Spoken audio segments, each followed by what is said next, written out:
रात के करीब 10:30 बजे का समय था।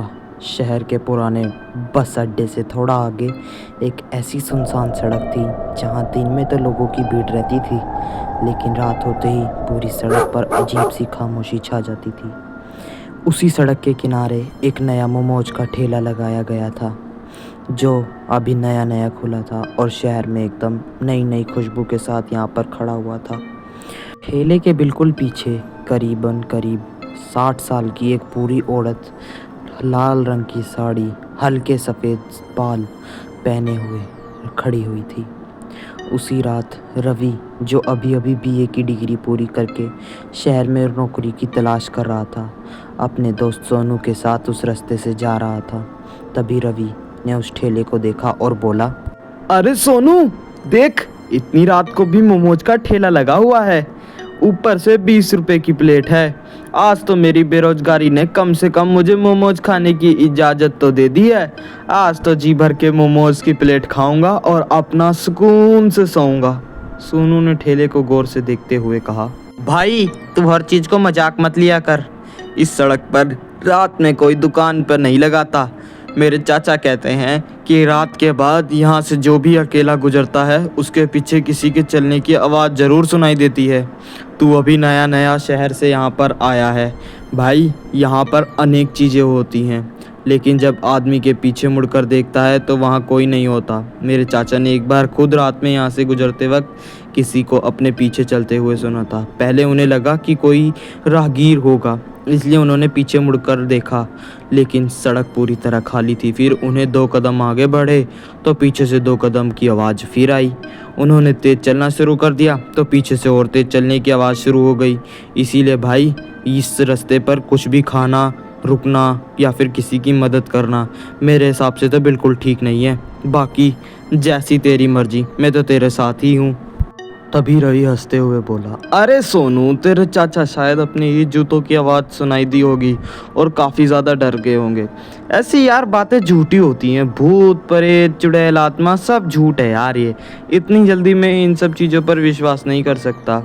और भाई, तू भी मत किया कर भाई। मैंने ना बीए की डिग्री ऐसे ही नहीं कही। मैंने भूत प्रेत की बातों पर विश्वास नहीं करता। अगर कोई भूत सामने भी आया ना तो पहले उससे पूछूंगा कि उसके पास नौकरी की वैकेंसी है या नहीं।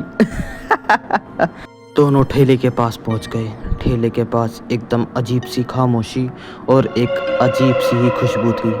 दोनों के मन में काफ़ी डर था। तभी औरत ने अपना सिर बड़े धीरे धीरे ऊपर की ओर उठाया और उनसे देखते हुए बड़ी ही गंभीर आवाज़ में बोला, बेटा, मोमोज खाओगे? बहुत स्वादिष्ट मोमोज है। सिर्फ 20 की प्लेट है। आओ बेटा, एक बार खा कर तो देखो कि आपकी बूढ़ी दादी ने ये कैसे बनाई है। रवि मुस्कुराकर बोला, हाँ दादी, 2 प्लेट लगाइए, लेकिन चटनी इतनी ज़्यादा देना कि मेरी ज़िंदगी का मसाला भी कम और बेरोजगारी ज़्यादा है। और मेयोनीज़ तो अच्छे से डाल देना। एक मेरे हिसाब से जो मेयोनीज़ एक कोली में अलग से ही निकाल के दे देना, ठीक है?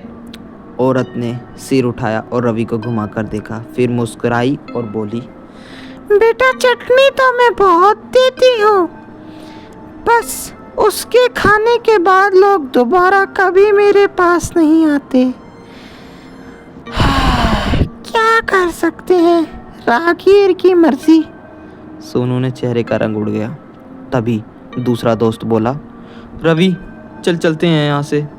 मुझे नहीं खाने ये मोमोज वगैरह, और मेरी भूख नहीं लग रही। और तेरे को इतनी भूख लग रही है तो चल किसी होटल या कैफे में जाते हैं, जहाँ पर हम जाकर थोड़ी चाय वगैरह भी पी लेंगे और कुछ खा भी लेंगे। रवि हंसते हुए बोला, अबे डरपोक, मोमोज से डर रहा है या फिर आंटी के इस जोक से? अबे आंटी ने तो जोक कहा है, तू तो उसको सीरियस ले बैठा। क्यों आंटी, मैं सही कह रहा हूँ ना? ये इतना डरपोक बंदा है कि क्या बताऊँ। अभी मुझे आ रहा था तो कह रहा था कि इस रास्ते पर हम कुछ नहीं खाएंगे और इस रास्ते पे सारी दुकानें लगती हैं, वो भूत प्रेत की होती है। औरत ने अचानक कहा, आज रात तुम दोनों में से एक तो दोबारा जरूर आएगा, और कई बात हमें किसी की बातें माननी भी चाहिए। कभी कभी वह सही भी कह रहे हो और हम उनकी बातों को नकार देते हैं। रवि हंसता रहा, लेकिन सोनू ने उस औरत की आंखों में कुछ ऐसा देखा था जिसे देखकर उसके पैरों में कपकपी होने लग गई थी। उसका चेहरा का रंग फीका पड़ता जा रहा था। रवि ने इतनी देर में बात चल ही रही थी कि वह मोमोज की प्लेट उठाने के लिए बढ़ता है और उठाकर सूंघकर बोलता है, वाह खुशबू तो ज़बरदस्त है, और वो मोमोज खाने लगता है। पहला, दूसरा, तीसरा, चौथा, पांचवा, एक एक करके वह 5 मोमोज खा जाता है। उसे स्वाद बड़ा ही स्वादिष्ट लग रहा होता है, लेकिन वह कुछ ही देर बाद थोड़ा हिचकिचाते हुए फिर से बोलता है, ये क्या हो रहा है? अभी तक तो ये मोमोज बिल्कुल अच्छे लग रहे थे खाने में, एकदम से इस मोमोज को क्या हो गया? अभी तक तो बिल्कुल मज़ा आ रहा था इसे खाने में, एकदम से ऐसे कैसे हो सकता है? इसका स्वाद ही बदल गया, जैसे इसमें कोई फीलिंग ही नहीं बल्कि चींटियां डाली हों। तभी रवि के हाथ कांपने लगे और बुढ़िया बोली, इतनी जल्दी को तुम्हें पता लग गया कि मैंने बहुत भूतिया मोमोज खिलाए हैं। बहुत तेज बच्चे हो तुम, यहाँ के तो नहीं लगते, गांव के ही लग रहे हो। तभी उसके कान में कोई फुसफुसाने लगा, हर खा मोमोज, मोमोज नहीं खाएगा तो क्या होगा तेरे साथ? जल्दी जल्दी खा, ये मोमोज तेरे लिए ही तो है। ये 20 की प्लेट में इतने सारे मोमोज कौन खाएगा? तू ही खाएगा।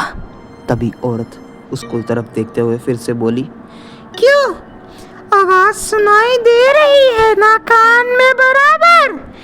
हाँ। मैंने कुछ नहीं किया, मैंने तो सिर्फ मोमोज दिए हैं। तुम्हारे कान में आवाज सुनाई दी, मुझे कैसे पता? वही तभी बोला, हाँ वही मैं भी पूछ रहा हूँ, तुम्हें कैसे पता है?